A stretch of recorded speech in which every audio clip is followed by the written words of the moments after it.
اعوذ باللہ من الشیطان الرجیم بسم اللہ الرحمن الرحیم سبحان اللہ والحمد للہ ولا الہ الا اللہ واللہ اکبر ولا حول ولا قوة الا باللہ العلی العظیم اللہم صلی علی سیدنا محمد وعلی آل سیدنا محمد وبارک وسلم وصلی علی جمیع الانبیاء والمرسلین۔ السلام علیکم ورحمۃ اللہ وبرکاتہ۔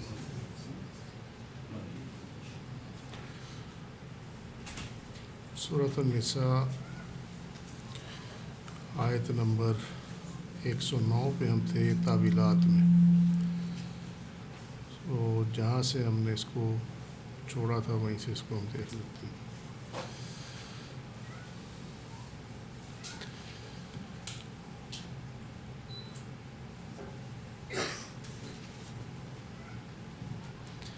اگر تھوڑا سا اس کو ہم شروع میں چلے جائیں تو اس سے تو ریکیپ بھی ہو جائے گا، دوسرے یہ ہے کہ جو آگے بیان ہونا ہے اس کے ساتھ کنیکٹ ہو جائے گا وہ۔ 109 نمبر آیت جو ہے وہ ہاں انتم ہاؤلائی، ہاں وہ تم وہ لوگ ہو جن کے اور اللہ کے درمیان حجاب ہے۔ اس کی تعویل یہ ہے، یعنی یہ اشارہ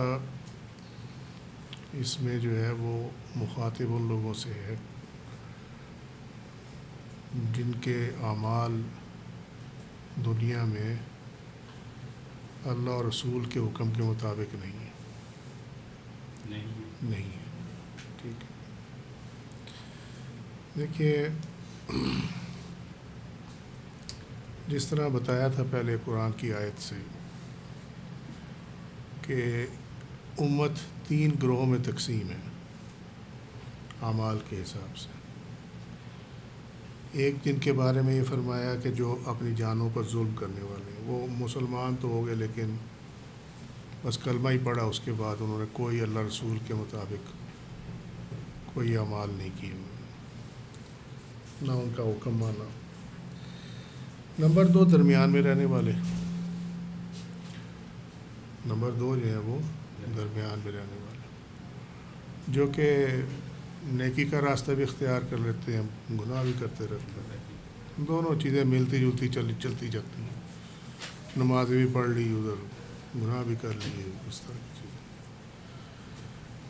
اور تیسرا جو ہے وہ نیکیوں میں ایک دوسرے سے سبقت لے کے جانے والے۔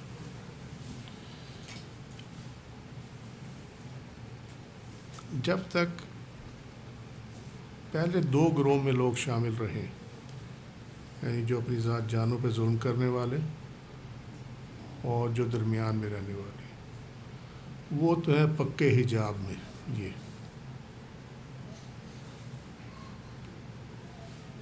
ٹھیک ہے، پکے حجاب میں، وہ تو اللہ تعالیٰ کے ان کے درمیان، وہ اللہ تعالیٰ کو نہ دیکھ سکتے ہیں، نہ محسوس کر سکتے ہیں، نہ اس کی صفات جو ہمارے ارد گرد اور ہماری اپنی جانوں کے اندر، نفسوں کے اندر ہماری اس کی جو نشانیاں موجود ہیں اس کو دیکھ نہیں پاتے، اور ان کے جو معاملات ہیں ان میں ان کی اپنی ذات کے سوا اور کوئی چیز نہیں ہوتی۔ ان کا مقصد اگر عبادت بھی ہو کہ انہوں نے عبادت کرنی ہے تو ان کا مقصد اس میں یا کوئی کام ہوگا یا جنت کا حصول ہوگا۔ ٹھیک ہے، سمجھ میں آئی بات؟ ایسے لوگ جو ہے نا، ان کے اور اللہ کے درمیان حجاب رہتا ہے۔ یہی وجہ ہے کہ وہ لوگ نہ طریقت کو پا سکتے ہیں، نہ حقیقت کو پا سکتے ہیں، نہ ہی وہ لوگ جو ہیں وہ مشاہدے کو پا سکتے ہیں، نہ ہی وہ لوگ حقیقت کو پا سکتے ہیں۔ جو پیچھے رہ جاتا ہے وہ وہی ہے جو کسی فرقے والے نے بتا دیا، وہ اس طرف چل پڑیں گے، جس نے جو بتا دیا وہ چلتے ہیں گے۔ ہمارے یہاں حجاب کا معنی نارملی یہ لیا جاتا ہے، جو جیسے بھی میں نے بھی بیان کیا نہ مشاہدات کو دیکھ سکتے ہیں تو نہ اللہ کو محسوس کر سکتے ہیں سارا کچھ. لیکن اس کے آگے بھی بڑھ کر کچھ چیز ہے، اور وہی وہ چیز ہے، کیونکہ یہ تو بڑی ہے نا ٹاپ لیول کا معاملہ ہے کہ مشاہدہ بھی ہو جائے اور حقیقت بھی کھل جائے اور اللہ کو بندہ محسوس بھی کرنے لگ جائے اپنے ارد گرد یا اپنے پاس. یہ تو ہے تقوی کی بہت اعلیٰ منازل ہے. لیکن عام بندے کے لیے جو حجاب ہے اس کی جو بیسٹ ایکسپلینیشن ہے وہ یہ ہے کہ اس کو وہ آواز سنائی نہیں دیتی جو کہ اسے نیکی کی ترغیب کرتی ہے. اب وہ آواز چاہے ملہم فرشتے کی ہو جو ہر بندے کے ساتھ ایک فرشتہ لگا ہوا جو اس کو گائیڈ کرتا ہے نیکی کی طرف یا صحیح راستے کی طرف، یا وہ آواز کسی نبی کی ہو، یا وہ آواز کسی ولی کی ہو، یا وہ آواز کسی وائز کی ہو، خطیب کی ہو. ٹھیک ہے، وہ اس کے اندر نہیں پہنچتی. تو یہ حجاب کی عام لوگوں کے لیے بیسٹ ایکسپلینیشن ہے. ٹھیک ہے، کیوں آپ عام اس میں کہہ لیں کہ ان کو نصیحت جو ہے نا وہ آپ سناتے رہو، نصیحت کرتے رہو، وہ چل ٹھیک ہے ادھر سے سنی ادھر سے نکال دی. سمجھے؟ اسی لیے فرمایا گیا کہ ابھی ایمان تمہارے حلق سے نیچے نہیں اترا. وہ نیچے اترنے کا مطلب یہی ہے کہ جب اللہ کی طرف سے آئی ہوئی ہدایت نصیحت نبی کی طرف سے کی گئی وہ جب تک تمہارے دل میں نہیں بیٹھے گی تب تک وہ اس پہ عمل نہیں کرو گے. سمجھیے، عمل کرنے کے لیے نصیحت کا قلب میں بیٹھنا جو ہے وہ ضروری ہے، اور اس کو عام الفاظ میں کہتے ہیں کہ دل نے قبول کر لیا. ٹھیک ہے، سو یہ حجاب ہے جو عام بندوں کے درمیان ہوتا ہے. اسی لیے یہ گمان میں رہتے ہیں، گھر بیٹھے فیصلہ کر لیا، اس پہ عمل کر لیا، اچھا یار یہ ٹھیک ہے یہ غلط ہے، اس کے بعد میں جب اس کی ریئلٹی باہر آتی ہے کہتے او یہ کیا کر دیا یار بتاؤ، یہ ایسے ہوتا ہے. یہی وہ وجوہات ہے ساری. جادلتم عنہم، جو بحث کرتے ہو ان کی طرف سے. یہ بحث کس وجہ سے ہوتی ہے؟ اس لیے کہ وہ جو حجاب کی وجہ سے ان کو یہ معلوم نہیں پڑتا کہ صحیح کیا ہے اور غلط کیا ہے. وہ گمان کرتے ہیں یار اپنی پیٹی بھائی ہے بس ٹھیک ہے. جس طریقے سے یہ اس آیت کا جو بیک گراؤنڈ ہے وہ بھی یہی ہے کہ وہ مسلمان اس میں یہ چاہتے تھے کہ چونکہ جو چوری جس نے کی تھی توما وہ مسلمان ہو گئے تھے، وہ قبیلہ وہ کہتے تھے کہ مسلمان کو سزا نہ ملے یہودی کو مل جائے سزا. سمجھے؟ جبکہ انصاف یہ کہتا ہے کہ جس نے جرم کیا اسی کو سزا ملنی چاہیے. سو اس لیے کہتا ہوں کہ جن کے سروں پہ امامے اور چہروں پہ داڑھی ہیں نا، متھوں میں محرابیں ہیں، ان میں زیادہ حجاب ہے، کیونکہ ان کی عبادت ان کو متکبر کر رہی ہے. سمجھے؟ وہ اپنے آپ کو سمجھتے ہیں ہم نے پتہ نہیں کیا تیر مار لی. وہ جس نے وہ فقہ کی وہ 5 سال 6 سال کی کلاسیں لے لیتا وہ سمجھتا ہے میرے سے بڑا جو ہے وہ ہی کوئی نہیں. یہ باتیں ارریلیونٹ نہیں ہے، یہ حجاب سے متعلق ہے ساری باتیں. سمجھے؟ ٹھیک ہے، فرقے کی بنیاد ہی حجاب کی بنیاد ہے. جب بھی فرقہ بنتا ہے وہ حجاب کی بیس پہ بنتا ہے. حقیقت کا معلوم نہیں ہوتا، جو عکس کرتے ہیں اسی کو نریٹ کر دیتے ہیں، یعنی بیان کر دیتے ہیں، اور اسی کی بنیاد پہ کہ جو ہم کہہ رہے ہیں وہ صحیح کہہ رہے ہیں فرقہ بنا دیتے ہیں. سو فرقہ بھی حجاب کا ہی نتیجہ ہے. اور یہ آگے جو ہے اس آیت کے اندر اس حجاب کی وجہ سے اہل باطل کی طرف سے بحث کرتے ہو. اب کیا ہوا؟ آپ یہاں عام اس میں دیکھ لیں، جو بریلوی ہے وہ بریلوی کی طرف سے ایڈوکیسی کرے گا، وکالت کرے گا. دیوبندی دیوبندی کی طرف سے اہل حدیث، جس نے اہل حدیث کی میں انہوں نے مان لیا کہ جی ہم اہل حدیث کنورٹ ہو گئے، آپ اس کے پاس بیٹھ جائیں، وہ آپ کو اہل حدیث کی طرف سے ہر طرح کی جو ہے وہ وکالت پیش کرے گا. سمجھے؟ سوچنے والی بات یہ ہے کہ ہر کوئی اپنے آپ کو ٹھیک کرتا، اور تم جہنمی ہو ہم جنتی ہیں، یہی ہوا نا. تو یہی بحث ہے. جب فرقے کو آپ جسٹیفائی کرنے لگ جائیں تو اس کا مطلب یہ ہے کہ آپ حجاب میں ہیں. یہ بڑی امپورٹنٹ چیز ہے. اگر تمہیں یہ سمجھ میں آئی نا تو تمہیں جس کے پیچھے تم چلتے ہو نا تمہیں وہ بڑا صحیح صاف نظر آئے گا کہ اس کے پیچھے چلنا بھی چاہیے کہ نہیں چلنا چاہیے. یہ اپنے پاؤں پہ کلاڑی مارنے والی بات ہے، لیکن بہرحال مجھے شوق ہے، میں مارتا رہتا ہوں. سورہ البقرہ آیت کا نمبر 190. ان اللہ لا يحب المقتدین، بے شک اللہ حد سے تجاوز کرنے والوں کو پسند نہیں کرتا. ٹھیک ہے. جو اللہ کی حدود توڑتا ہو نا اس کو اللہ پسند نہیں کرتا. حدود کہاں ٹوٹتی ہیں؟ حدود کہاں ٹوٹتی ہے؟ حد وہاں ٹوٹتی ہے کہ جو قرآن میں جو حکم نازل ہوا ہے نا اس کے خلاف جب آپ کریں تو حد ٹوٹتی ہے. فار ایگزامپل جھوٹا الزام لگانے پہ آئی ہوئی ہے نا، ٹھیک ہے. جب آپ جھوٹا الزام لگاتے ہیں تو حد ٹوٹتی ہے. جب آپ ناحق قتل کرتے ہیں حد ٹوٹتی ہے. ٹھیک ہے. جب آپ شراب پیتے ہیں حد ٹوٹتی ہے، اینڈ سو آن. تو ظلم کرتے ہیں حد ٹوٹتی ہے. سو یہ ایک پوری لسٹ ہے، آپ وہ ساری اپنے ذہن میں رکھیں. اور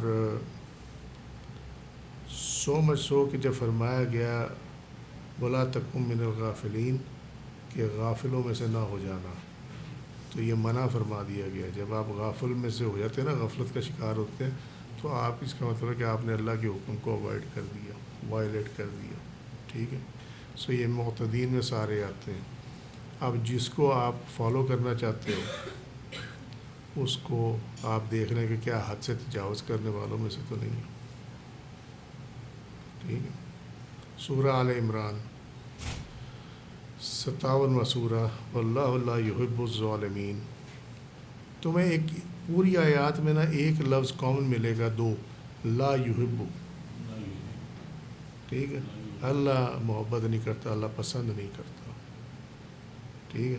تو جس کو اللہ پسند نہیں کرتا نا اس کے پیچھے چلنا بھی نہیں چاہیے.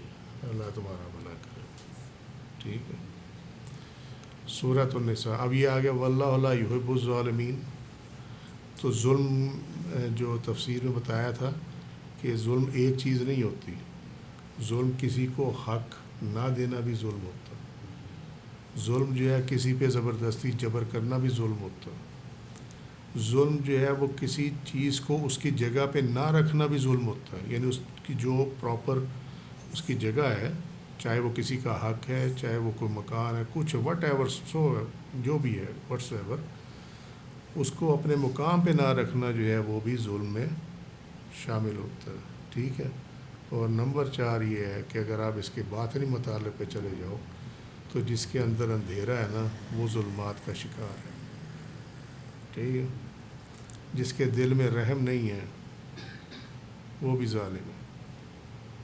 اللہ جس سے بھلائی کرتا ہے نا اس کو دل کی نرمی عطا فرماتا ہے. سورۃ النساء آیت نمبر 107. ان اللہ لا یحب من کان خوانا ناثیما. بے شک اللہ اسے پسند نہیں کرتا جو انتہائی بددیانت بڑا گنہگار ہو. ٹھیک ہے. لوگوں کو دھوکہ دینا، لوگوں کے ساتھ بددیانتی کرنا. بددیانتی مالی نہیں ہوتی، فقط مالی بھی ہوتی ہے اور دوسری بھی ہوتی ہے، لوگوں کے حقوق میں بددیانتی کر دینا. ٹھیک ہے. بددیانتی ہر اس چیز میں آئے گی جہاں پہ جو اعتبار آپ پہ کیا گیا آپ نے اس کے خلاف کیا تو اس میں بددیانتی آئے گی. بڑا گنہگار یعنی آپ کو وہ ایسی چیزیں کروائے گا کہ جو آپ کو اللہ سے دور لے جائیں گی اور اس کے قریب کر دیں گی. کیسے؟ عام طور پہ جو رواج ہے میں اسی کے مطابق مثال دے دیتا ہوں. یہ عمل کر لے، یہ وظیفہ کر لے، ٹھیک ہے، جا کے قبرستان میں یوں کر لے، اس طرح کر لے، یہ ہو جائے گا. یہ وظائف کر، یہ چلے کر، تجھے طاقت مل جائے گی، جو تو چاہے گا وہ ہو جائے گا. ٹھیک ہے. یہ تمام چیزیں بظاہر بہت اچھی لگتی ہیں. ہر کوئی چاہتا ہے کہ مجھے کوئی ایسا لفظ مل جائے، اسم مل جائے کہ میں پڑھوں اور جو میں کہوں ایسے ہی ہوتا ہے نا. ٹھیک ہے. اس کے باٹم لائن کی، اس کی بنیاد میں کیا ہے؟ اس کی بنیاد میں یہ ہے کہ آپ جس کا اصل حکم ہے اس کو بھول گئے، یس اپنے آپ کو منوانے لگ گئے. ٹھیک ہے. سو یہ گناہ گاری کی بہت بڑی فارم ہے. اور تم دیکھ لو کہ تمہارے یہ جو معاشرے میں اکثر جو روحانی شخصیات بنی بیٹھی ہیں وہ تمہیں اپنا محتاج کرتی ہیں، وہ تمہیں اللہ کا محتاج جو کہ تم حقیقتاً ہو اللہ کے محتاج، اس سے تمہیں غافل کر دیتی ہیں. سمجھے؟ اس پہ بھروسہ کرنا شروع کیا. سورۃ النساء آیت نمبر 148. لا يحب اللہ الجہر بالسوء من القول الا من ظلم. اللہ تعالیٰ بہت آواز بلند بری بات کرنے کو، بآواز بلند بری بات کرنے کو ناپسند فرماتا. یہ ذرا دیکھا کرو، یہ جلسوں میں، مولویوں کے جلسوں میں دیکھا کرو ان کی زبانیں کس قسم کی چلتی ہیں. محض وہ ہے کہ مظلوم ہو وہ اونچی آواز سے بات کر سکتا ہے. ٹھیک ہے. سورہ المائدہ 5واں سورہ آیت نمبر 64. واللہ لا يحب المفسدین، اور اللہ فسادیوں کو پسند نہیں کرتا. ٹھیک ہے. فساد کے معنی بڑے وسیع ہیں. ایک تو فساد تم عام طور پہ جانتے ہو. سورہ نحل آیت نمبر 23. انہ لا يحب المستکبرین، بے شک اللہ تعالیٰ تکبر کرنے والوں کو پسند نہیں کرتا. اوکے، جو میں نے کہہ دیا جو میں کروں گا تو وہی ہوگا، اب جو میں نہیں کروں گا تو کچھ نہیں ہوگا. الحج 38ویں آیت 22واں سورہ. ان اللہ لا يحب کل خوان کفور، بے شک اللہ ہر بڑے بددیانت ناشکرے کو ناپسند کرتا ہے، یعنی پسند نہیں کرتا. القصص 28واں سورہ 76ویں آیت. ان اللہ لا يحب الفارحین، بے شک اللہ اترانے والوں کو پسند نہیں کرتا. سورہ لقمان 31واں سورہ 18ویں آیت. ان اللہ لا يحب کل مختال فخور، بے شک اللہ کسی اکڑنے والے متکبر کو پسند نہیں کرتا. پھر اس کے بعد یہ تو ہوگی نا اب یہ کہ جس سے تم دین حاصل کر رہے ہو اس کے اندر یہ چیزیں نہیں ہونی چاہیے. ٹھیک ہے. اور اب آگے سیل جہاں لگ گئی آ کے وہ یہ ہے، ترید زینت الحیات الدنیا ولا تطع من اغفلنا قلبه عن ذکرنا واتبع هواه وکان امره فرطا. آپ دنیاوی زندگی کی زینت کا ارادہ کرتے ہو اور آپ اس شخص کا کہا نہ مانے جس کا دل ہم نے اپنی یاد سے غافل کر دیا، اور اس نے اپنی خواہش کی پیروی کی، اس کا معاملہ حد سے بڑھ گیا. سمجھے؟ یہ سیل لگ گئی. اب یہاں ہمیں کیا پتہ چلا؟ یہ بڑا ایک وہ جو آپ صلی اللہ علیہ وسلم کا فرمان مبارک ہے نا کہ اس کے عجائبات، قرآن کے عجائبات کبھی ختم نہیں ہوتے. صحیح مسلم میں روایت ہے یہ.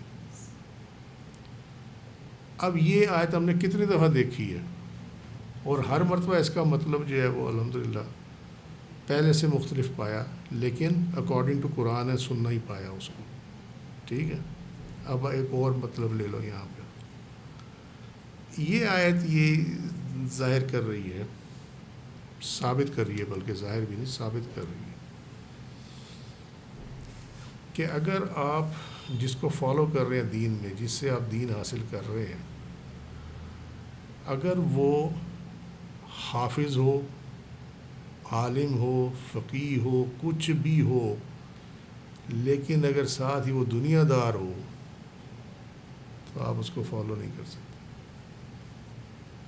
کیونکہ وہ آپ کو علم کے ساتھ دنیا داری بھی ٹرانسفر کرے گا. سمجھ گئے بات؟ یا نہیں؟ دیکھ لو اپنے ارد گرد، تمہیں میری بات اگر غلط لگے تو مجھے بتا دینا. ایک جاہل دوسرا جاہل پیدا کر رہا مدرسے میں، ٹھیک ہے، یا خانقاہوں میں ایک جاہل پیر جو ہے آگے سے جاہل مرید پیدا کر رہا ہے. یہی ہو رہا ہے. نہ اسے کچھ پتہ نہ اسے کچھ پتہ، وہ اپنے حفظ کا میں کے تکبر میں ہے عالم جو ہے، یا اس نے جو وہ کیا یار میں بار بار بھول جاتا ہوں، ہاں درس نظامی جو ہے وہ کر لیا، اسی زوم میں ہے کہ میں نے تو یہ کر لیا، مجھے تو فقہ کا پتہ ہے، ٹھیک ہے. سو متکبر بھی ہو گیا، اکڑنے والا بھی ہو گیا، اور جب وہ بات کرے گا تو تانوں میں بات کرے گا، وہ اترانے والا بھی ہو گیا، ٹھیک ہے. اس کے بعد اگلا رزلٹ کیا ہے؟ اگلا رزلٹ یہ ہے کہ جا کے اسے حرام کا پیسہ پکڑا دو نا، وہ یہ نہیں پوچھے گا یہ آیا کہاں سے. ڈونیشنز دیتے ہیں نا، ٹھیک ہے. سو ڈونیشن جب دیا جاتا ہے وہ یہ پوچھتا نہیں ہے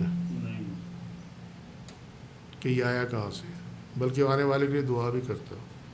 خود بھی کافر ہوتا ہے، جو آنے والا ہے وہ بھی کافر ہوا، بات ختم ہوئی. چلو، کیونکہ حرام کے مال پہ جب آپ یہ امید کریں کہ مجھے اس کا ثواب ملے گا تو یہ قرآن کے مخالف ہے، سمجھے؟ جب قرآن کے مخالف ہے تو وہ پھر معاملہ کفر میں چلا جاتا. آگے سمجھ بات، اس لیے منع فرماتے ہیں. اب دعا کرنے والے کو اگر یہ معلوم ہو کہ یہ جو حاجی صاحب آئے ہیں ان کا تو انکم ہی حرام کی ہے، سنا ہم نے یہی ہے، اور وہ پھر بھی اس کے بعد وہ اس کے لیے دعا کر دے تو دعا کرنے والا بھی جو دین سے خارج ہو جاتا. اس لیے کہ اس نے جو قرآن کا انکار کیا آنے والے نے، اس نے اسی کے لیے دعا کر دی کہ اس کو اس کا ثواب دے دے، اسی جرم میں شامل ہو گیا دونوں، سمجھے؟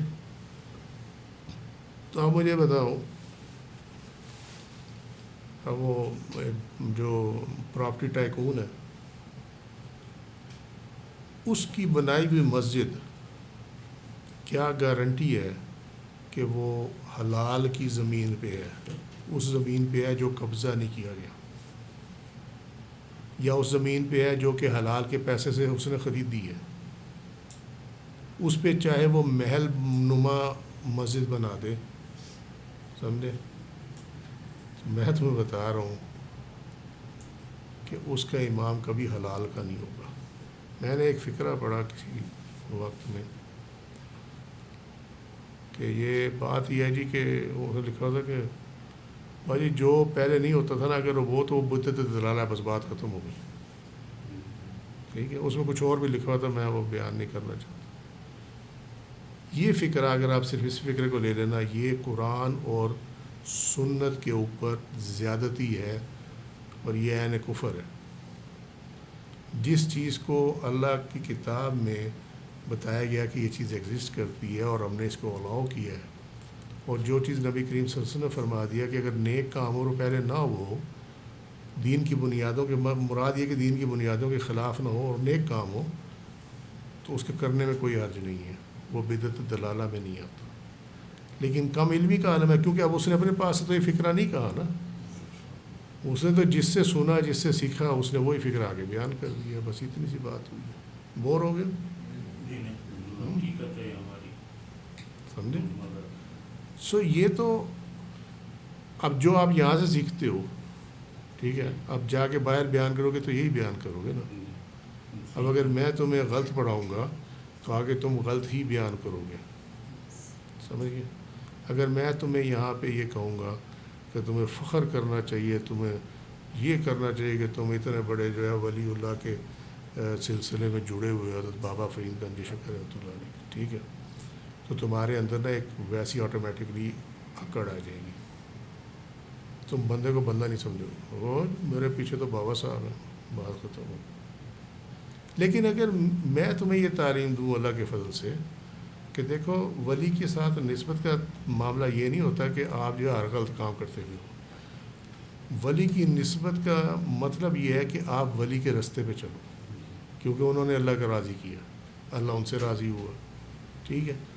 تو تعلق اگر ولی سے رکھنا ہے تو یہ ہے کہ آپ اس کے فٹ سٹیپس پہ چلو، یقیناً آپ اس لیول پہ نہیں پہنچ سکو گے، مگر جس طرح سمپل سی بات ہے، آپ سنت پہ عمل کر کے نبی تو نہیں ہو سکتے نا، لیکن سنت پہ آپ کا عمل کرنا جو ہے وہ آپ کے لیے لازم ہے. ٹھیک ہے، سنت پہ عمل کر کے جس طرح کوئی نبی نہیں ہو سکتا، اسی طرح ولی کے فٹ سٹیپ پر چلنے سے بھی بندہ کو ولی نہیں ہو جائے گا، لیکن کم از کم راستہ ٹھیک ہوگا، اور روز محشر اللہ کو منظور ہوا تو تم ان کے ساتھ ہو گئے. سمجھے نا، یہ اس کا اینڈ ہے، اور اسی کوشش کے لیے کہا گیا کہ اس کی کوشش کرو آخرت کی. یہ دونوں چیزیں نا، دونوں فرق ہے. اب مجھے بابا صاحب نے تو نہیں کہا کہ کسی کو کہ جا کے میرا نام لے کے تم پکڑ کے جو ہے اس پہ ظلم کرنا شروع کر دو، ایسا تو نہیں ہے. اس کا کہا نہ مانے جس کا دل ہم نے اپنی یاد سے غافل کر دیا. ٹھیک ہے، ٹھیک ہوگی بات، کو تسلی ہوئی، تسلی و تشفی. اچھا ٹھہرے ہو بھی کام مکا نہیں ہے، صبر کرو.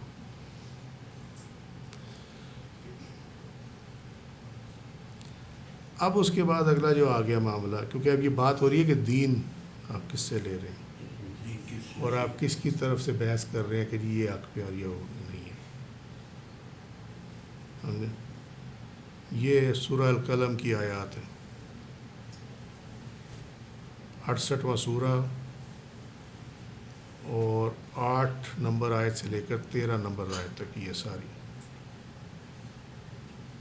ٹھیک ہے، 8ویں صورت کیا کہتی ہے؟ وَلَا تُطِعِ الْمُكَذِّبِينَ، آپ جھٹلانے والوں کی بات نہ مانیں. مکذبین، جھوٹوں کی بات نہ مانیں آپ. ٹھیک ہو گئی بات؟ ٹھیک ہے، کذب کرنے والے، جھٹلانے والے، جھوٹ بولنے والے. وَدُّوا لَوْ تُدْهِنُوا فَيُدْهِنُونَ، وہ تو چاہتے ہیں کہ آپ نرمی اختیار کریں تو وہ بھی نرم پڑ جائیں. یعنی آپ دین پہ نہ چلیں، دین کے معاملے میں آپ نرمی اختیار کر لیں تو وہ بھی پیچھے ہٹ جائے گی، نرمی اختیار کر لیں گے. ٹھیک ہے، وَلَا تُطِعْ كُلَّ خَلَّافٍ مَّهِينٍ، اور آپ کسی ایسے شخص کی بات نہ مانیں جو بہت قسمیں کھانے والا، انتہائی ذلیل ہو. بات بات پہ قسم، بات بات پہ قسم. ٹھیک ہے، حمازٍ مشاء بنمیم، جو تانا زن اور عیب جو ہو، لوگوں میں فساد انگیزی کے لیے چغل خوری کرتا پھرتا ہو. مناع للخیر معتد اثیم، جو بھلائی کے کام سے بہت روکنے والا، بخیل، حد سے بڑھنے والا، سرکش اور سخت گناہ گار. ٹھیک ہے، عتل بعد ذلک زنیم، جو بد مزاج، درشت خو ہو، مزید برا بد اصل بھی ہو. یہی رک جاؤ. باقی تو ہم نے کر لیا نا، وہ دوسری آیات میں اس کو کور کر لیا جو اوپر ہے.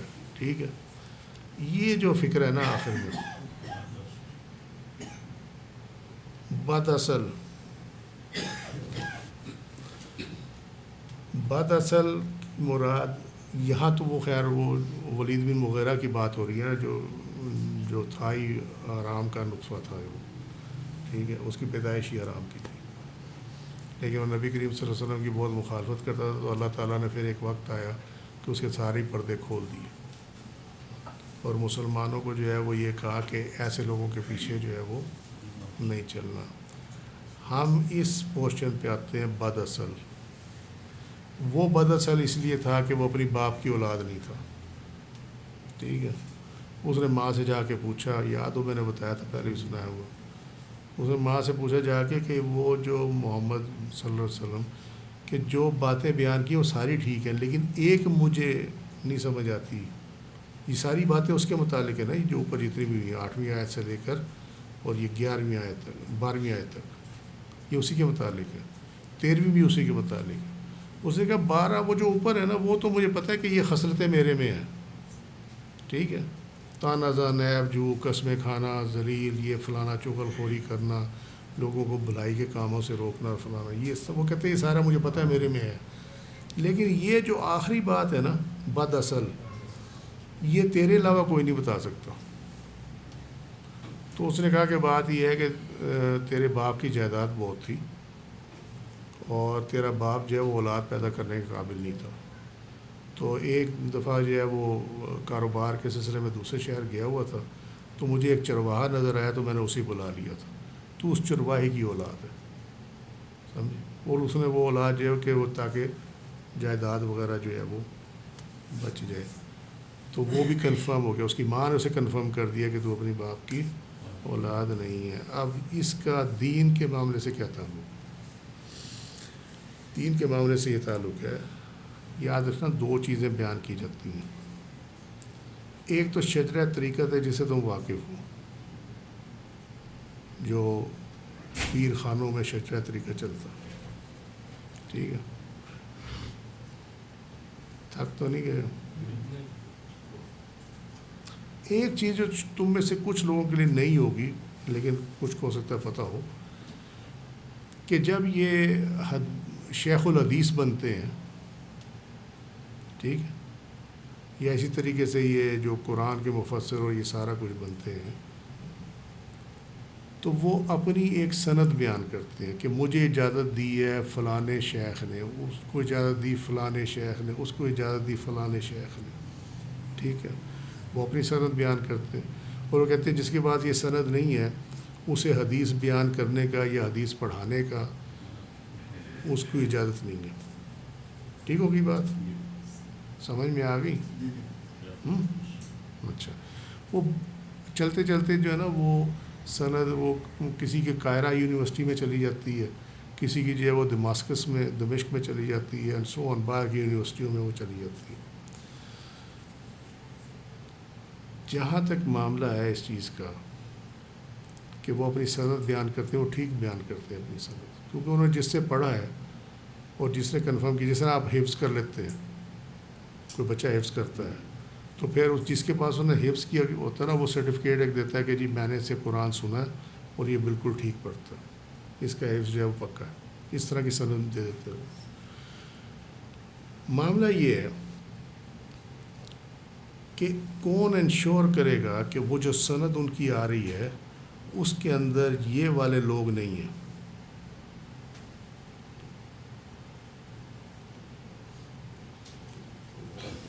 اس میں دنیا دار نہیں ہے. ایک تو یہ بات ہوگی. لیکن جہاں تک معاملہ ہے یہ بد اصل والا, تو اصل وہ ہے کہ جس کے شجرے کی جو اینڈ ہے نا اوپر والا, وہ جا کے نبی کریم صلی اللہ علیہ وسلم سے ملا. وہ اولیاء اللہ کے علاوہ کسی کا نہیں ہوتا. وہاں جو وہ سند بیان کرتے ہیں حدیث میں شیخ الحدیث کی, وہ شخصیات کی بیان کرتے ہیں. وہ جا کے کہیں پہ بھی جو ہے نا وہ رک جائے گی. کہاں رک جائے گی؟ وہ جا کے کہیں تبع تابعین میں رک جائے گی, اور کسی کے پاس بہت لمبی کوئی سند ہے, ورنہ عام طور پہ وہ نہیں ملتی. لیکن دین کے معاملے میں اصل وہ ہے کہ جس کی اجازت نامہ جو ہے وہ نبی کریم صلی اللہ علیہ وسلم سے جا کر ملتا ہو, اسی سے دین حاصل کیا جا سکتا.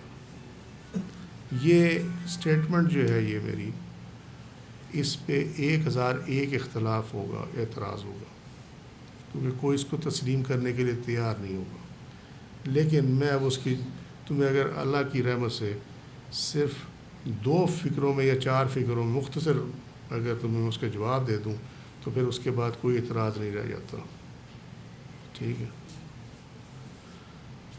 مجھے یہ بتاؤ آج نام کس کا باقی رہ گیا؟ نہیں, وہ تو ہے ہی نا, وہ تو الحمدللہ وہ تو اللہ نے ورفعنا لک ذکرک, وہ تو اور چیز ہے. نام کس کا باقی؟ اللہ والوں کا نام. ٹھیک, سمجھ میں آ رہی بات؟ ٹھیک ہے. اور دیکھنا سالڈ دین وہ ہے, یعنی بعد میں لوگ اپنے بدعمالیاں کریں تو یہ ان کا معاملہ ہے, لیکن جو دین کا پھیلانے کا کام ہے وہ سارے ایک طرف اور ایک ولی اللہ ایک طرف.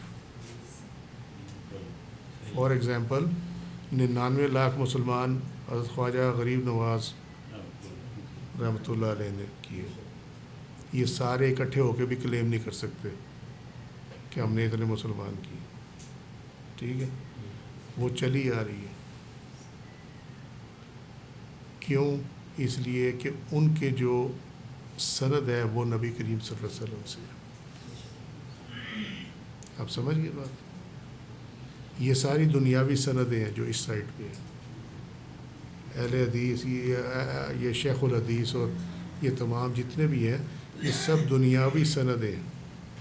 اس میں جو ان کو پڑھا دیا گیا ہے وہی ان کی لمٹ ہے. اس کے اوپر, اس کے نیچے نہیں, آگے پیچھے نہیں جاتے. جہاں تعلق نبی کریم صلی اللہ علیہ وسلم سے ہو وہاں پہ لمٹ لیس ہے, ان لمیٹیڈ ہے. وٹ ایور یو ریکوائر, آپ کو جس چیز کی ضرورت ہوگی اللہ سبحانہ و تعالیٰ آپ کو وہ علم عطا کر دے گا. اس کے لیے آپ کو کسی کتاب کی ضرورت نہیں ہے اور کسی مدرسے کی ضرورت نہیں ہے, کسی یونیورسٹی کی ضرورت نہیں ہے. اللہ تعالیٰ اپنے بندے پہ وہ علم جو ہے وہ کھول دیتا ہے, اور اگر اس کا دنیاوی ثبوت چاہیے ہو تو اللہ تعالیٰ اس کی رہنمائی اس طرف فرما دیتا ہے کہ یہ ثبوت تجھے فلانی جگہ سے مل جائے گا. سمجھے بات؟ سو یہ ہے اصل اور بعد اصل دین کے معاملے میں. اب یہ جتنے عامل بیٹھے ہیں اپنے آپ کو پیر کہتے ہیں, ان کی ذرا اصل دیکھو. اور ایک اور خطرناک تمہیں بات بتا دوں گا. خطرناک میں اس لیے کہہ رہا ہوں کہ لوگوں کے لیے یہ ایک اچنبھے والی بات ہوگی. چاہے اولاد ہو نا ولی کی, ولی اللہ کی, ٹھیک ہے, سو لازمی نہیں ہے کہ اس کا تعلق نبی کریم صلی اللہ علیہ وسلم سے ہوگا. وہ ایک علیحدہ ہی لائن ہے, اس پہ جب وہ پورا اترے گا, ٹھیک ہے, تب اس کو سند ملے گی, اور اس سند کی اجازت اوپر سے آئے گی. اس سند کی یہ نہیں ہے کہ وہ ولی اللہ چاہے کہ میں سند دے دوں تو چلو میں نے دے دی, بات ختم ہوگی. نہیں, وہ اوپر سے آئے گی. ٹھیک ہے, تب جا کے وہ اس کو مانا جائے گا کہ ہاں یہ اصل ہے. وگرنہ وہ ولی کی اولاد ہوتا پھر اس میں کیا فرق پڑتا. اس کی عزت کی جا سکتی ہے لیکن اس کو فالو نہیں کیا جا سکتا. وہ سند رہنے کے بعد نا, اب تصدیق کون کرنا چاہ رہا ہے؟ وہ بندہ خود تصدیق کرنا چاہ رہا ہے جس کو سند ملی ہے, یا کوئی اور تصدیق کرنا چاہ رہا ہے؟ فالوور ہے نا, فالوور کرے, اللہ تمہارا بھلا کرے. ٹھیک ہے, وہ فالوور جو ہے نا وہ اس سلسلے میں نچلی سیڑھی سے لے کر مدینہ شریف تک کسی بھی جگہ چلا جائے اور جا کے وہاں پہ اپنے شیخ کا نام لے کے عرض کرے فَمَن يُجَادِلُ اللَّهَ عَنْهُمْ يَوْمَ الْقِيَامَةِ, پھر قیامت کے روز اللہ تعالیٰ سے کون ان کے لیے بحث کرے گا جب اللہ کے حضور ایک دہشت طاری ہوگی نا, جب روب, دبدبا, جلال. اَمَّن يَكُونُ عَلَيْهِمْ وَكِيلًا, یا کون ان کا وکیل بنے گا, کون اس میں سے ان کی وکالت کرے گا. ٹھیک ہے, اب اللہ تعالیٰ نے اس بیماری کی دوا کا ذکر بھی کیا, دوا, میڈیسن. وَمَن يَعْمَلْ سُوءًا أَوْ يَظْلِمْ نَفْسَهُ, جو کبھی فعل کر بیٹھے یا اپنے نفس پر ظلم کر بیٹھے. کبھی فعل یا ظلم اپنے نفس پہ دونوں مختلف چیزیں, یا تو کسی کے ساتھ وہ کر بیٹھے یا وہ اپنی جان پہ ظلم کر بیٹھے, کوئی ایسا گناہ, شراب وغیرہ, یہ فلانا ڈمکانا, یہ ایسی جس سے اپنے نفس کو نقصان پہنچتا ہے. جس نے نفس اور خواہشات کے غلبے کے تحت کبھی عمل کیا, جیسا کہ اللہ نے فرمایا ان النفس لامارۃ بالسوء, سورہ یوسف 53ویں آیت. بے شک نفس تو برائی کا بہت ہی حکم دینے والا ہے. یا عبودیت میں اللہ تعالیٰ کے ساتھ شرک میں مبتلا ہو کر اپنے آپ پر ظلم کرے. ان الشرک لظلم عظیم, سورہ لقمان آیت نمبر 13, 31واں سورہ. ثم یستغفر اللہ, پھر وہ اللہ تعالیٰ سے معافی مانگے. اور اس میں جو شرط ہے وہ کیا ہے کہ اپنی انانیت کو ترک کر کے اللہ تعالیٰ کو حاضر ناظر جان کر معافی طلب کرے. انانیت خودی، غرور، غیر ذمہ داری، مطلق العنانی، سمجھے؟ کیونکہ جب بندہ کرتا ہے نا یہ والا کام، اپنے پہ ظلم کرتا ہے یا دوسرے پہ ظلم کرتا ہے، تو اس کے اندر ایک غرور، ایک تکبر، ٹھیک ہے، اور وہ اللہ کو بھول جاتا ہے اس ٹائم یہ کرتے ہوئے، ٹھیک ہے. تو وہ اس میں یہ ہے کہ جب معافی طلب کرنی ہو تو پھر آپ کو اس چیز کو ترک کرنا پڑے گا. یہ نہیں ہے کہ میں آ گیا ہوں کر کے مجھے معاف کر دیں، یہ نہیں ہے. You have to admit your. عام طور پہ حضرت صاحب جسٹیفائی کرنے کی کوشش کرتے ہیں کہ جو میں نے کیا تھا وہ ٹھیک کیا تھا عام طور پہ. یس میں کوئی نا until unless you admit your sin. ٹھیک ہے. ہم کیا کرتے ہیں، وہ جی ہوا یہ ہے کہ وہ ایسے ہو گیا تھا تو میں نے ایسے کر لیا، لیکن پھر بھی تو مجھے معاف کر دے. یہ کو معافی مانگنا نہیں ہے. نو اسٹرنگز اٹیچڈ، یعنی آپ اس کے ساتھ کوئی جسٹیفیکیشن نہیں دیں گے، کچھ نہیں کریں گے. میرے سے یہ ہوا ہے، میں نے یہ کیا ہے، میں نے غلط کیا ہے، وہ مجھے معاف کر دے، میں کوشش آئندہ نہیں کروں، مجھے توفیق دے کہ میں آئندہ نہ کر سکوں. سمجھے؟ What ever. لیکن آپ کو سبمٹ کرنا پڑے گا، آپ کو اپنا سن قبول کرنا پڑے گا کہ میں نے یہ کیا ہے، بجائے اس کے کہ آپ اس کو کسی کے کندھے پہ ڈال دیں. آپ نے اس کو مائنس کرنا ہے جس وجہ سے آپ نے وہ گناہ کیا ہے. آپ نے صرف اس حد تک اپنے آپ کو رکھنا ہے کہ میں نے یہ کیا یا مجھ سے یہ ہوا ہے، بات ختم. ٹھیک ہے. وہ اللہ تعالیٰ کا دیکھنے کا کام ہے کہ یہ اگر اس سے ہوا تو کس وجہ سے ہوا. سو اللہ کا کام اللہ کو کرنے دو. ٹھیک ہے. تمہارے ذمہ یہ ہے کہ تم اپنے گناہ کو ایڈمٹ کرو اور معافی مانگو، بات ختم ہوگی. اور کمٹمنٹ یہ کرو کہ آئندہ ایسا نہیں ہوگا، مجھے توفیق دے. کیوں لا حول ولا قوت الا باللہ العلی العظیم، کہ اللہ کے سوا جو ہے کسی کی طاقت نہیں ہے گناہوں سے پھیرنے کی. ٹھیک ہو گئی جی. تو جب ایسا وہ کرے گا یجد اللہ، تو اللہ کو پائے گا. جب بھی پکارے گا، جیسا کہ حدیث قدسی ہے، من طلبنی وجدنی، جس نے مجھے پکارا اس نے مجھے پایا. ٹھیک ہے. غفوراً یعنی غفور معاف کرنے والا، جب گناہ گار اپنی انانیت کی حقیقت کو جان لے اور اسے ترک کر دے. اور رحیماً یعنی رحیم اپنے تائب بندوں پر انتہائی رحم فرمانے والا اپنی ذات کی حقیقت کے مطابق. وَمَن یکسب اثما، اور جو کوئی قصداً گناہ کرے اور اللہ سے معافی نہ مانگے، فإنما یکسبہ علی نفسہ، تو بے شک اس نے وہ گناہ اپنے ہی پہ لیا. اس کا نتیجہ کیا ہے کہ اس کے گناہ سے اس کے قلبی آئینے پر حجاب بن جاتے. وہ گناہ جو ہے اللہ اور اس کے بندے کے درمیان جو ہے پردہ ہے، اس کو اور گہرا کر دیتے ہیں. ٹھیک. جو اس سے حق کو دیکھنے سے نابینا اور حق سننے سے بہرا کر دیتا ہے.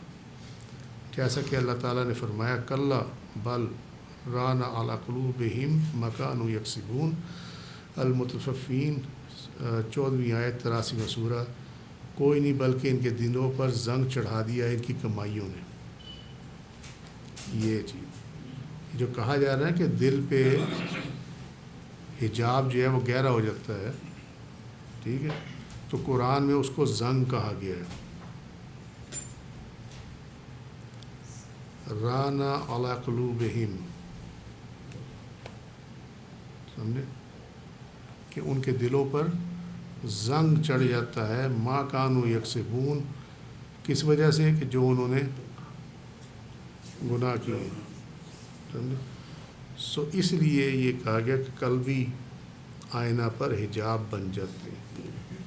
وہ حجاب اس کو اللہ سے دور لے جاتا، نہ وہ دیکھ سکتا اس کو، نہ اس کے ذات کے صفات کا مشاہدہ کر سکتا ہے، کچھ نہیں کر سکتا. نہ وہ آواز کو سن سکتا ہے جو اس کو نیکی کی طرف لے کے جاتی ہے اور برائی سے بچنے کا حکم دیتی ہے.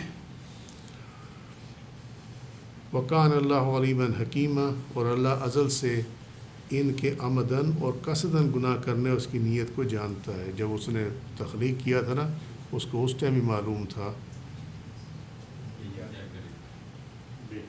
وہ جو قلم نے لکھا تھا نا وہ وہی لکھا تھا جو اللہ کو معلوم تھا، اور جو اللہ کو معلوم تھا نا اس کے باہر دنیا میں کوئی چیز ہو ہی نہیں سکتی.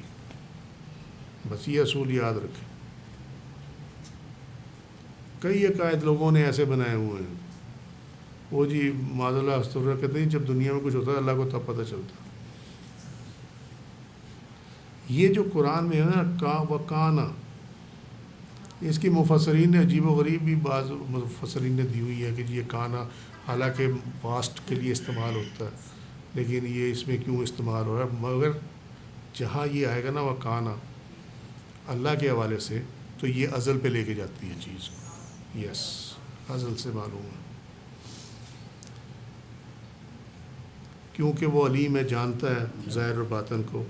اور ان آمدن و قصدن کیے جانے والے گناہوں کے اثر کا قلب پر ظاہر ہونے میں حکمت سے کام لینے والا ہے کیونکہ وہ حکیم ہے. کیونکہ وہ جو قلب پہ اثر ہوتا ہے گناہوں کا وہ ہو سکتا ہے وہ دماغ پہ ہو جاتا، ٹھیک ہے، گناہوں کا اثر دماغ پہ ہو جاتا ہے، لیکن اللہ نے کی حکمت ہے کہ اس کا اثر قلب پہ ہوتا ہے، دماغ پہ نہیں ہوتا.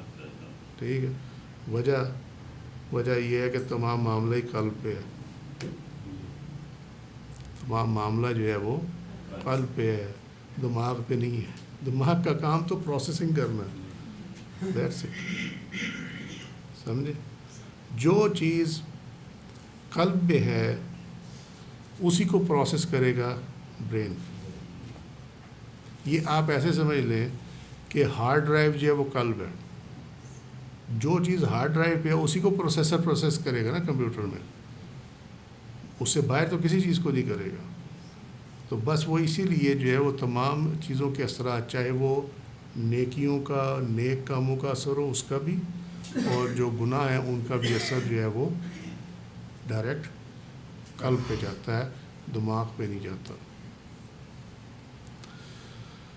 وَمَن يَكْسِبْ خَطِيئَةً أَوْ إِثْمًا، اور جو گناہ کرے خطاً یا گناہ کرے قصداً، بغیر قصد اور عمد کے، یا قصداً اور عمداً مذمومہ صفات کا ارتکاب کرے یعنی گناہ کرے، ثم یرمی بہی بریئن، پھر اس کی تہمت لگائے بے گناہ پر، تو کیا ہوا؟ بنیادی طور پر دل عیب دار صفات سے پاک اور قصداً جرم سے پاک ہے. اب یہ آگے قلب کے معاملات. مسئلہ یہ ہے کہ وہ کہتے ہیں قلب جو ہے نا وہ بنیادی طور پر عیب دار صفات سے پاک ہے. برین جو ہے آپ یہ دیکھو کہ 2 آنکھیں ہیں اور برین اس کے پیچھے ہے، ایسا ہی ہے نا. وہ میں نے اناٹومی تو نہیں چینج کر دی. اچھا ٹھیک ہے. اب آنکھیں 2 ہیں، یہ برائی کو بھی دیکھ رہی ہیں، یہ اچھائی کو بھی دیکھ رہی ہیں، اور برین جو ہے وہ اسی کو پروسیس کرتا ہے. ٹھیک ہے، لیکن قلب جو ہے وہ کسی چیز کو نہیں دیکھ رہا، 2 چیزوں کو نہیں دیکھ رہا، وہ ایک ہی چیز کو دیکھ رہا ہے کیونکہ اس کا تعلق اس سے ہے. ٹھیک ہے، لہٰذا وہ پاک ہے ہر چیز سے. لیکن اس پہ جو اثرات پڑتے ہیں نا، شیشہ کا بھی دیکھا جس میں زنگ لگا ہوا تھا ہے نا، تو جو شیشے کے اندر زنگ ہونا وہ نہیں دور ہوتا، سمجھیے. جو شیشے کے اوپر گند ہو جائے نا، وہ جہاں تم وہ ٹوتھ پیسٹ کرتے ہو کر کر کر اس کی ساری چھینٹے سامنے شیشے پہ ہے نا، وہ صاف ہو جاتا ہے. یہی معاملہ ہے. جو کفار دنیا میں آتے ہیں نا ان کے دلوں میں بیسکلی وہ زنگ اندر موجود ہوتا ہے، اسی لیے دنیا میں آنے کے بعد ان کو ہدایت نہیں ہوتی. لیکن جو اس طرح پیدا ہو کہ ان کے دل میں تو کوئی نہیں ہوتا لیکن وہ باہر جو ہے وہ اس کے آئینے کے باہر کنشن ہوتا ہے، ان کو ہدایت ہو جاتی ہے. ٹھیک ہے، اب سمجھ میں آ گئی بات. بس تو اس لیے دل جو ہے وہ عیبدار صفات سے پاک اور قصداً جرم سے پاک ہوتا، کیونکہ قلب کی شان اطاعت بندگی اور قابل تعریف صفات ہیں.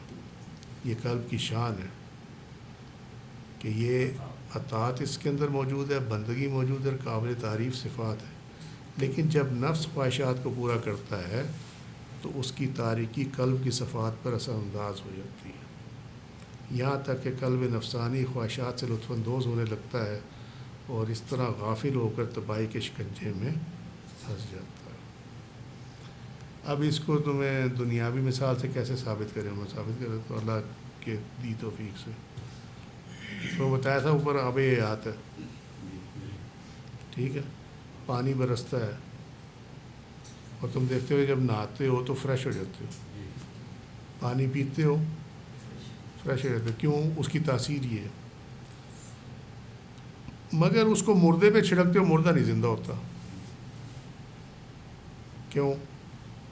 حالانکہ آ تو وہیں سے رہا نا اوپر سے، تو وجہ اس کی یہ ہے کہ جب پانی، اور قرآن نے بھی بیان کیا کہ ہم اس کو زمین میں ٹھہراتے ہیں، ٹھیک ہے، جب وہ زمین میں ٹھہرایا جاتا ہے نا تو اس کی جو پوٹینسی ہے وہ کم ہو جاتی ہے، نہیں سمجھ میں آئی بات؟ سو اب وہ انسان کی زندگی کی بقا کے لیے تو استعمال ہوتا ہے، لیکن انسان کو زندگی دینے کے لیے استعمال نہیں ہوتا۔ نہیں لطف آیا یار؟ سمجھے؟ سو بقا کے لیے تو استعمال ہوتا ہے لیکن اس کو حیات دینے کے لیے استعمال نہیں ہوتا۔ فرق کیا ہے کہ وہ زمین میں ٹھہرا دیا گیا تھا، وہ یہی چیز ہے یہاں پہ کہ جب وہ آتا تو وہ بالکل کلین ہے، قلب جب دنیا میں انسان پیدا ہوتا ہے تو قلب جو ہے وہ کلین آتا ہے، اس کی بنیادی صفات وہی ہے کہ وہ پاک ہوگا، اس میں اطاعت ہوگی، اس میں بندگی ہوگی اور ایوری تھنگ جو ہم نے ابھی ڈسکس کیا یہاں پہ، ٹھیک ہے۔ مگر جیسے ہی اس کے پہ دنیا داری کی وہ تہیں جمیں گی تو وہ دل جو ہے وہ اپنی اصلیت کھو بیٹھے گا۔ آپ سمجھ گئے بات؟ اس کی وہ پوزیشن نہیں رہے گی۔ اسی لیے اولیاء اللہ، یہ جو صوفیزم ہے یا اولیاء اللہ کی جو تعلیمات ہیں، جو ان کا طریقہ کار ہے وہ یہ ہے کہ وہ قلب کی طرف توجہ کرتے ہیں، شریعت کو ظاہر میں پورا کرتے ہیں، وہ لازمی چیز ہے، اس پہ کوئی کوشچن نہیں ہے، ٹھیک ہے، لیکن ان کا اگلا سٹیپ جو ہے وہ کیا ہے؟ وہ قلب کی طرف توجہ دیتے ہیں، کیونکہ ان کو پتہ ہوتا ہے کہ یہ اگر اوپر صرف دنیا کی وجہ سے آیا ہوا ہے نا تو یہ گند صاف ہو جائے گا، ٹھیک ہے، جب یہ صاف ہو جائے گا تو پیچھے جو کچھ بچے گا پھر وہاں پہ اللہ ہی اللہ ہے اور اس کے علاوہ کچھ نہیں ہے۔ کوئی گھبرا تو نہیں گئے؟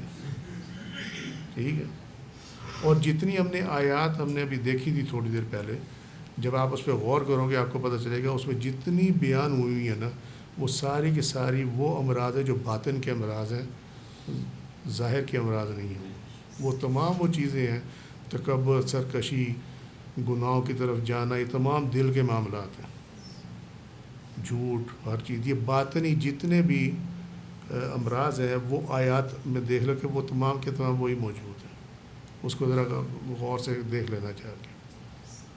سرکش ہو جانا، بددیانت ہو جانا، یہ تمام کے تمام جو ہیں وہ دلی امراض ہیں، ان کا ظاہر سے کوئی تعلق نہیں ہے، دل کرتا ہے تو یہ گناہ ہوتے ہیں،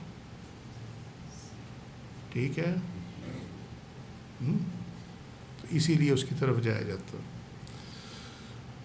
فقط تعملہ بہتانن، تو اس نے بہتان باندھنے کا بوجھ اٹھا لیا، یعنی صاحب نفس نے وہ بوجھ اٹھا لیا جو قلب کو اطاعت اور عبودیت سے پھیر دیتی ہے، وہ اس میں مبینہ اور قصداً کھلا گناہ کرنے کا بوجھ اٹھا لیا، وہ کیا ہے؟ جو معصیت کی صورت میں نفس سے برآمد ہوا اور قلب نے وہ کبیرہ گناہ کیا، تو یہ ایسا ہی ہے کہ مرکب بنایا جائے جس کا جوہر قلب اور جس کی کھال نفس ہے، اور یہ مرکب شقاوت کے لیے یکسیر ہے، لہذا عذاب سے چھٹکارا نہیں مل سکتا۔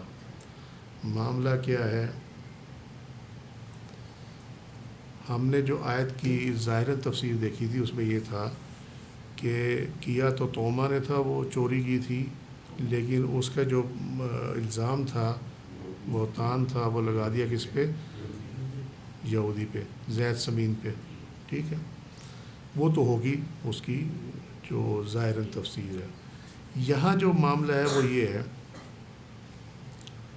کہ نفس نے اختیار کیا ٹھیک ہے، اور قلب نے وہ کبیرہ گناہ کیا، تو اب جس کا جوہر قلب ہے اور جس کی کھال نفس ہے، یہاں پہ نفس جو ہے وہ دل کو بلیم کر دیتا، ٹھیک ہے، دل جو ہے وہ نفس کو بلیم کر دیتا. ہم یہی کرتے ہیں نا، سمجھے، یہ وہی بات ہے. وہ کہنے کرنا تو نے دل سے کیا تھا، ٹھیک ہے، اور بلیم کر دیا تو نے اس کو.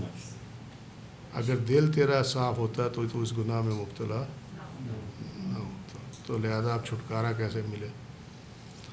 کیونکہ جب سارا وجود کھال بن جائے تو یہ قرض کا حصہ ہے. یعنی جب کھال جوہر کی جگہ بھی لے لے تو پھر جوہر کا قرض باقی رہتا ہے. یہ اس میں پڑھنے کی تمہیں ضرورت نہیں ہے. اور قرض سے چھٹکارا نہیں جب تک کہ وہ اتارا نہ جائے. تو وہ اتارا کیسے جائے گا؟ استغفار سے. وما علینا الا البلاغ واللہ ورسولہ اعلم بالصواب. سبحانک اللہم وبحمدک اشہد ان لا الہ الا انت استغفرک واتوب الیک. عملت السوء وظلمت نفسی فاغفر لي فانہ لا یغفر الذنوب الا انت. سبحان ربک رب العزۃ عما یصفون وسلام علی المرسلین والحمد للہ رب العالمین. السلام علیکم ورحمۃ اللہ وبرکاتہ.